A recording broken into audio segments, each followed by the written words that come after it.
Hi everyone, welcome. This is Motherhood on Mother's World. I'm your lovely host, Joan, and today we'll be touching on a very important topic that needs a lot of awareness. We're going to be talking about type 1 diabetes in children. We're going to go on a quick short break, and when we come back, I'm going to introduce to you a wonderful woman who has a foundation that caters to children and families having to manage type 1 diabetes as a lifelong condition that also is not a death sentence. Don't go anywhere. This is Motherhood on Mother's World, and we'll be right back. Hello everyone, welcome back. This is still Mother's World, and we're here discussing about type 1 diabetes and how to be a support system for your loved ones, particularly children, right, living with type 1 diabetes. Before we went on a short break, I did say that there's a lovely woman with a heart of gold that has done above and beyond to ensure that, her foundation is the medium or the tool that is there for people that have kids and loved ones living, particularly kids living with type 1 diabetes. I would love to do further introduction, but I believe she'll do greater justice introducing herself. Welcome, first of all. Before you introduce yourself, would like to say thank you so much for making out time to be here on Mother's World. Motherhood segment, to be specific. Please do us the great justice of introducing yourself and your foundation. Thank you, Joanne. Thank you so much for having me. My name is Mrs Mobola Oduleye. The name of our foundation is Heart of Akira Educational Foundation, and we're focused on changing the trajectory of type 1 diabetes in Nigeria. So what we do is that we provide support. We're like a community, and we provide any kind of support that the child or the family requires in order to manage the condition and to ensure that the child lives their full life. Because that is a priority for us. We do not believe that any child should be limited by the condition. Yes. So that's really, and we have different pillars, different initiatives that we've identified and that we focus on to ensure that this is the case, and we're able to surround them with the kind of support they require, and then also to ensure that they thrive in their life. I think the key words: community, identifying certain areas, yes, and thriving. Yes. In order for the child to thrive, I think that's the biggest. That's very important for us. So important. We do not believe that because of type 1 you can't be anything you want to be. Wow. If you want to be a doctor, if you want to be an athlete, you can have a full life. You can have a full life, but there's a certain level of support that you require. Yes. And that's what we hope to be able to put in place with our partners and with the individual families as well. Wow. I feel like Ministry of Health needs to pay equal attention to health challenges that they feel isn't communicable. So it's like, okay, well, it's okay. I feel like Ministry of Health, this is for you. Please pay very close attention. And to balance it all, I believe that they do have their initiatives as well, and they do have their outreaches, and they do work with a lot of organizations.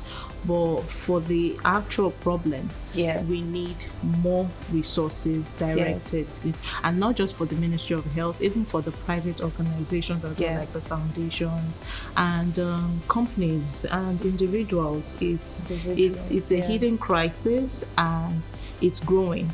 So we need help all around. We do, and not just the ministry. What was the moment you realized that insulin access or access to insulin is not just a medical issue, but actually it's a social justice issue? It's I will speak to that from the point of affordability. Yes. Affordability and availability. It's for the price point of insulin. Okay, so let's dial it back. The child that has been diagnosed with type 1 diabetes, their pancreas no longer produces insulin. Yes. So when they eat, the body cannot regulate the sugar that it takes in. Yes. And then when they don't have enough food in them or energy in them, the body doesn't know, they drop, they have a low. So it's either they're experiencing a very low or very high. And in order to manage that, we have to introduce insulin therapy. That means every time they eat, they have to take insulin. And for each child, based on the quantity of what they have to consume and their age, the quantity of insulin that they have to use varies. Yeah. So for a particular child, it could be 4 units with their meal. It could be 7 units. For the older kids, it could be like 12 units. So that being said, yes, so they have to use insulin minimum of 3 times a day if they're doing 3 meals. If they're taking snacks as well, you have to apply insulin to ensure that they don't have blood sugar So you're saying spikes. anytime they're taking a meal, whether it's something that they would ingest, Yes, they have to. They have So to. you have to even regulate their meals. So you have to regulate their meals. You have to ensure that they eat balanced meals and healthy meals. Yes. Let's stay away from the processed, too much sugar, too much carbohydrate. So we'd recommend vegetables, protein, and then carbohydrates as well, for the energy. But in cases of really young children, it's very, very challenging because they need all their food groups in order to grow, healthy. And so back to the case of the insulin, the more insulin you use, the more expensive it becomes. And for what we have 2 types. We have the insulin that's in the pen, and then we have those that are in the vials. So we recommend best care. And for best care, we would recommend the pen because it's already been calibrated in there. All you have to do is then just set it to the number of units that you have to. But that particular type or those types, they're not cheap. Yeah, they are quite expensive. For a pack of 5, wherever you're buying it, it's about 80 something thousand to 100,000 for a pack of 5 pens. And most children beyond the age of 3-4 would use 3 to 5 pens a month. So the older they go, the more pens they use. So I have a family in Ibadan, and they use about 4-5 packs a month. 4-5 packs a month. Not pens. No, they use about 4-5 packs a month. Yes. So that's about 400 plus thousand naira a month, excluding checking for the level of blood sugar. So you have the glucometer and the test strips as well. Yes. That you have to check to see what level the blood sugar is in order to know how much insulin to apply.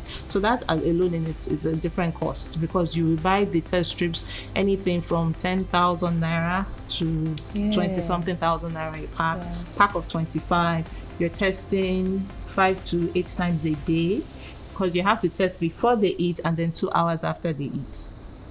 So you're doing that that's already 6 times. And then there's an insulin that they take at night as well, that lasts for 24 hours, and that's the long lasting. We call it the long lasting.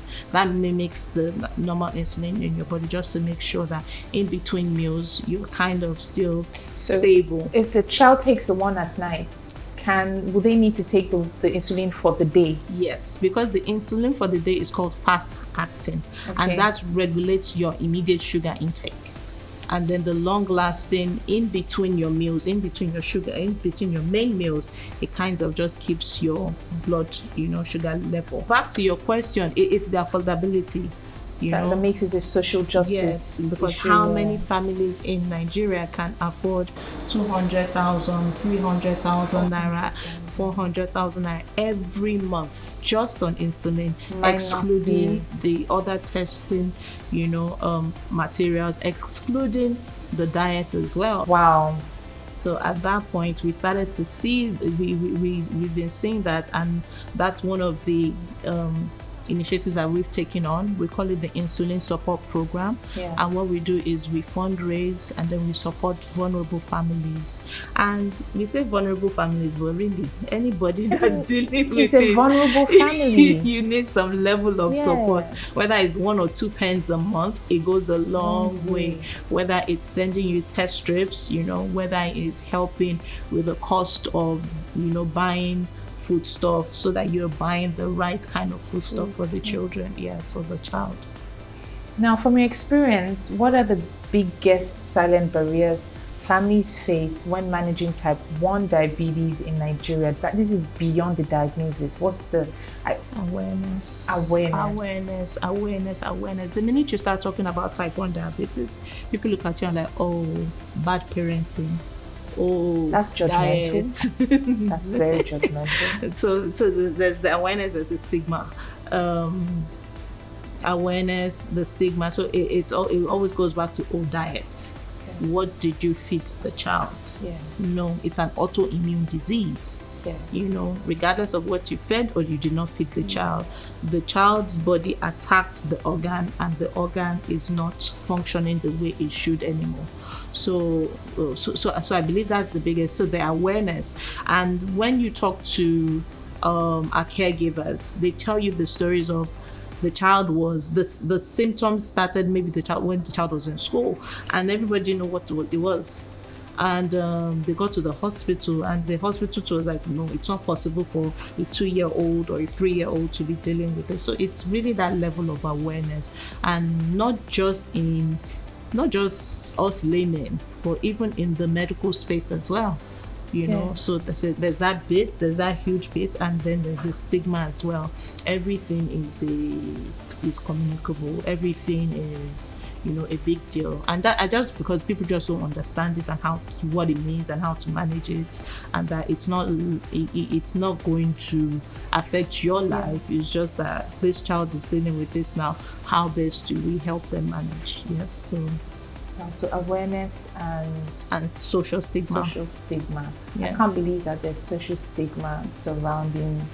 There is, and because also sometimes when the children have crisis, when their blood sugar is too low or too high, and the way they react, whether they're having a seizure, or they're throwing up when they have really high blood sugar, and so all of that, the way we interpret everything in our culture is a bit strange. It can be a bit. Now, running a foundation comes with emotional and logistical weight. I think the way you're speaking, I'm just visualizing having to do this. It's very emotional because you're dealing with children, and then you're dealing with the caregivers that are human beings, and the logistical weight. Now, this is a personal question for you. How are you able to sustain yourself? How are you able to keep your mind and your emotions in check? First of all, the Holy Spirit. Straight up. First of all, the Holy Spirit, He keeps you. He's just giving us that grace just to be able to wake up every day and deal with it one, day at a time and one child at a time. But at the same time as well, we have a fantastic support structure. My team, they're fantastic. And then even our partners, the pediatric endocrinologists, the pharmaceutical companies that we work with, we have a fantastic support structure, and there's a resilience that's been built. And even in the caregivers, there's just that strength, and even in the children are fantastic. Regardless of what they're dealing with, there's this amazing grace on them that they become so mature, and they're the ones telling you, no, that's not how to do it. Why don't you do it? Or we use this arm, let's use the other arm. No, you're going too fast. No, let's adjust. So it's like everybody is there, just this deposit of strength, of inner strength that just has come up, and together we just hold each other's hands, and we just deal with it every day, because we talk at all times of the day and night. There are times mothers will send me a message and they don't know what to do. Every time the sugar is a bit high, though they're following the therapy and everything, and you just talk through it. and we're just there. Another one of our programs is called Supporting One Another, SOAR, and what that is, it's a peer-led community group, and it's expert regulated, but it's peer-led. So a parent that's been dealing with this is the anchor, and then we come together, we meet and we talk about different issues, and we bring experts in as well. We bring the endocrinologist in to talk to the parent, to check on the kids. We bring nutritionists in, we bring psychologists in. So we bring different people in just to check on everybody and check on the kids as well. What misconceptions, because there's a stigma attached to this. Yes. And the presence of a stigma means that there are misconceptions, right? So what misconceptions about type 1 diabetes do you wish policymakers and even the public understood? For the policymakers have to help us change the narrative. Yes. Because what the public believes is type 1 diabetes is caused by bad diet. Wow. Yes, that you've overindulged the child or you haven't given them the proper meals. So off the bat, the caregiver is judged. The bad guy. Exactly. Off the bat, you say, okay, so bad parenting, and that is not the case. It's an autoimmune disease. So we have to sing that over and over and over and over and over again. It's an autoimmune disease. It's not bad parenting, it's not bad diets. Regardless, what are the factors that cause it? Really, we don't know. Any thing could have. It could be the environment, it could be a viral effect. We don't know what causes it.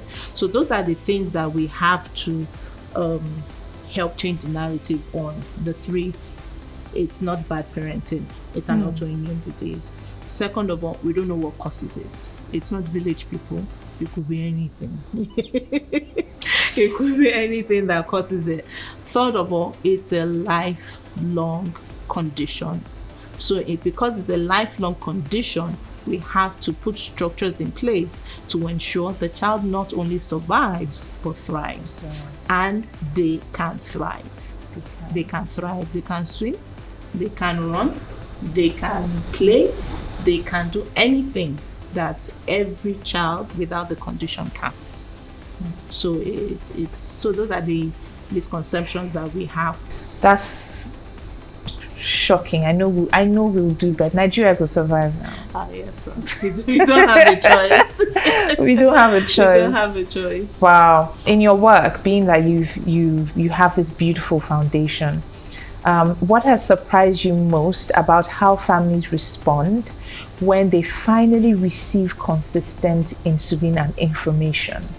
I think it's the gratitude. I can't get over the gratitude. Wow. When they are like, really, I feel like they're talking about somebody else, or like, are you talking about us? Is this, it's the gratitude, the level of gratitude, because it's like a weight off their shoulder, and it's like, finally there's someone that I can lean on, or there are people that I can lean on, a community that I can lean into.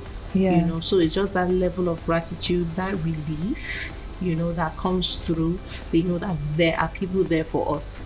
What the structure hasn't been able to provide for us, we're starting to find it here. And the children actually do better.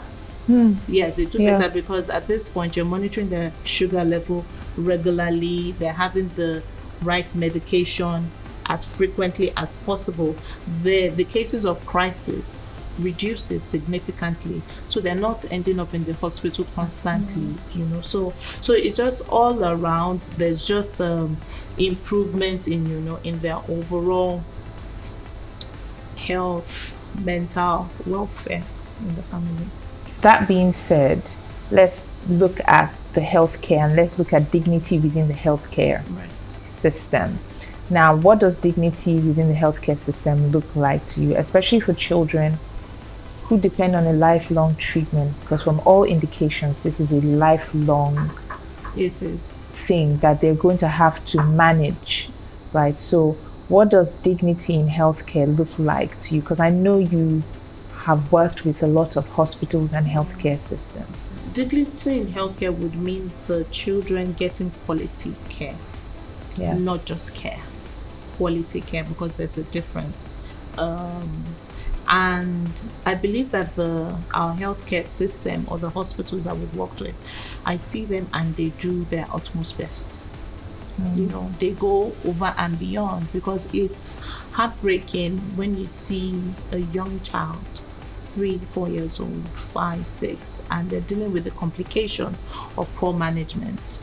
And then this includes organ failure, includes loss of eyesight, includes loss of some of their limbs sometimes. You know, so I know that they go over and beyond to ensure that even when resources are limited within the hospital, they go outside of the hospital to foundations like ours, because there are a few other foundations that are doing this as well, and to organizations to ensure that they have the right kind of support for the children, because it's the key word there is quality healthcare. Quality. And I see them, you know, trying to incorporate that into the health management of the children. I mean, yes, they're the one-offs that are who they are, what they are. I mean, we can't help that, but you know, overall, I would applaud, you know, all the organizations that would work, all the hospitals that would work with. I would. I mean, I have no complaints there. They are relentless in the management of these children. Well, that's actually very good to know, because the healthcare system in Nigeria has amassed some really bad PR. Yes. So having someone that is very experienced in this field, right, saying this about the healthcare is quite encouraging. I mean, I see the doctors, I see the nurses, and I see them go over and beyond. They push. Despite the bad apples, there are some exactly bad apples. Yes, everywhere. So everywhere, yeah, true. Let's go on a quick short break, and when we come back, we'll have another guest with Mrs. Mobola and I, and this is a wonderful man who will tell us his own experience as the primary caregiver of his child.